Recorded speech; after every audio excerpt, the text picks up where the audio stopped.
जानकारियों के लिए भी। इस बीच महाराष्ट्र से बड़ी खबर निकलकर सामने आ रही है। सीएम फडणवीस का उद्धव को बड़ा ऑफर, इधर आना हो तो विचार कीजिए। फडणवीस ने कहा 2029 तक तो हम विपक्ष में नहीं आएंगे। देवेंद्र फडणवीस का यह बयान सामने आया और उद्धव ठाकरे को बड़ा ऑफर उन्होंने दिया है।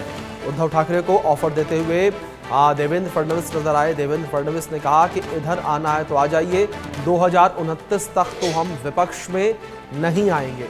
देवेंद्र फडणवीस का ये बड़ा बयान सामने आया है और ये यूं कहे कि एक बड़ा ऑफर उद्धव ठाकरे के लिए भी ये सामने आया है। उद्धव ठाकरे को देवेंद्र फडणवीस ने ये बड़ा ऑफर दिया और देवेंद्र फडणवीस ये कहते नजर आए कि इधर आना है तो आ जाइए, 2029 तक तो हम विपक्ष में नहीं आने वाले हैं। यानी कि 2029 में जो अगले विधानसभा चुनाव होने हैं उस तक का जिक्र उन्होंने किया कि तब तक तो हम विपक्ष में नहीं आने वाले हैं। तो सीएम देवेंद्र फडणवीस का ये बड़ा बयान सामने आया है और एक बड़ा ऑफर उन्होंने उद्धव ठाकरे को दिया। कहा कि इधर आना है तो विचार कीजिए। देवेंद्र फडणवीस ने कहा कि 2029 तक तो हम विपक्ष में नहीं आएंगे।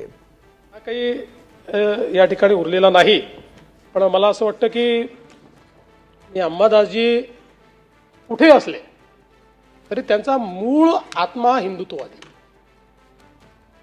ते पळवापळवी करतात म्हणून उद्धवजी आता उद्धवजी 29 पर्यंत तर काही स्कोप नाही। ऐका, 29 पर्यंत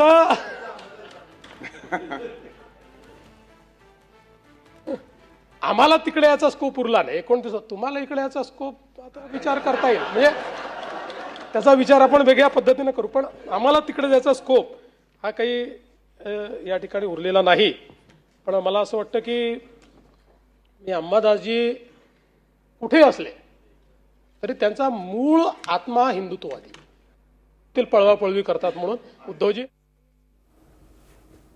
तो हमारे सहयोगी शाहिद अंसारी जुड़ गए हैं हमारे साथ, सीधे उनका रुख करेंगे अपडेट्स के लिए। शाहिद, जिस तरीके से यहाँ पर महाराष्ट्र के मुख्यमंत्री देवेंद्र फडणवीस का एक बड़ा ऑफर उद्धव ठाकरे के लिए सामने आया, उन्होंने उद्धव ठाकरे से साफ तौर पर यह कहा कि इधर आना है तो आ जाइए, 2029 तक हम विपक्ष में तो नहीं आने वाले हैं। अभिषेक, देखिए जिस तरह से सदन में आज फडणवीस ने जो है हंसी हंसी में जो है ये अपनी बातों उन्होंने कह दिया है और सामने उन्होंने उद्धव ठाकरे को जो है ऑफर भी दे दिया है, लेकिन उन्होंने ये भी कहा है कि हम विपक्ष में नहीं आने वाले। यानी कि कॉन्फिडेंस है आज को दूसरे लफ्जों में ये कहे कि ये सरकार जो है जिस तरह से उन्होंने जो है बनाई है, आने वाले 2019 में भी जो है उनकी ही सरकार रहेगी, ये तो उन्होंने स्पष्ट कर दिया। दूसरा, उन्होंने जो बात कही है उद्धव ठाकरे को कि आप जो है अगर आपको आना है तो इस पर आप विचार करें। ये एक तरह से ऑफर है, इसको आप हंसी में भी ले सकते हैं, सीरियस भी ले सकते हैं कि सत्ताधारी पक्ष को लेकर जो है उद्धव ठाकरे के लिए जो है अभी भी उनके दरवाजे खुले हुए। तीसरा, उन्होंने विपक्ष नेता अंबादास दानवे को लेकर एक बात कही है कि वो भले ही हमारे विपक्ष में रहे, लेकिन उनका जो मन है और उनका जो हृदय है वो पूरी तरह से जो है हिंदुत्व को लेकर है। क्योंकि देखिए, राज्य में बाला साहब ठाकरे की जो सरकार रही है उन्होंने हमेशा से हिंदुत्व को लेकर ये लड़ाई लड़ी है, लेकिन बाद में फिर जब ये हुआ कि उद्धव ठाकरे जो है महाविकास अघाड़ी का हिस्सा बने तो दो चीजें हो गई उनके लिए। एक तो ये कि बुनियादी जो उनके जो मुद्दे रहे हैं हिंदुत्व का, वो मुद्दा पीछे हो गया और महाविकास अघाड़ी में जब वो शामिल हुए तो सेक्युलर होने का जो मुद्दा है वो सबसे सामने हो गया। अब उनके लिए देखिए दो मसले, एक तो ये कि अगर वो हिंदुत्व छोड़ते हैं तो उनके वोट नीचे चले जाते हैं, और दूसरा ये अगर वो सेक्युलर होने का दावा करते हैं तो उनको उनकी पार्टी भी नाराज है। बावजूद इसके उन्होंने जो है उस वक्त जो भी उनको बेहतर लगा उन्होंने शामिल किया, और उसके बाद बीजेपी को आपने देखा है कि किस तरह से बीजेपी ने उनको साइडलाइन किया है और आज तक जो है उनकी कोई एक तरह से पॉलिटिकल कैरियर अगर बोलेंगे तो शिवसेना उद्धव ठाकरे ग्रुप का जो है पूरा पॉलिटिकल कैरियर जो है स्पॉइल हो गया, खत्म कर दिया गया।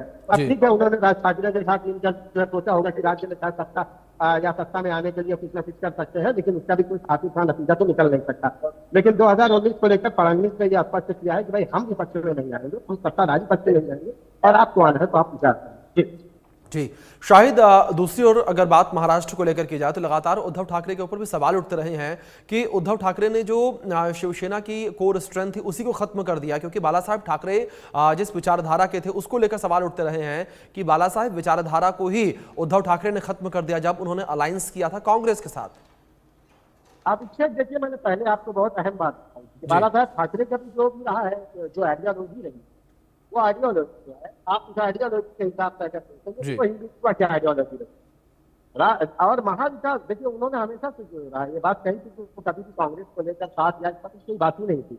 और फिर जब बाला साहब ठाकरे नहीं रहे उद्धव ठाकरे ने उस बात को जो है उस वादे को तोड़ा और वो महाविकास आघाड़ी का हिस्सा बन गए।